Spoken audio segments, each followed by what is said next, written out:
minute elilodwa nje umlayezo ongawunika abantu base South Africa bazobeze eThekwini eBhishi.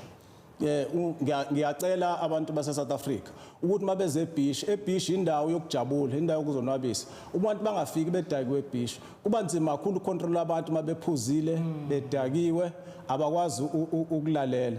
Siyacela abantu bahlukanise unyaka kahle mabeze emabhishi njengoba sekubhizi ukushisa kanje iminyango. Wonke umuntu ucabanga ukuze eBhishi, kodwa beze ngendlela eright, babehave eBhishi basilalele. Ngoba into ekhoza idrowning nokugwiliza kwabantu kungalaleli kwabantu.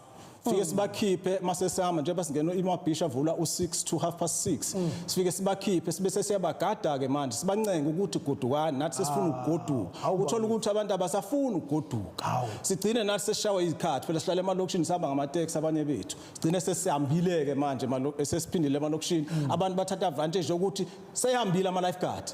Sesiyayidalela. Bagcine sebengena sebegwiliza ngaleyo ndlela. Sithi siyafika ekseni kuthiwa khona abantu abeshonile. Khona abantu abeshonile.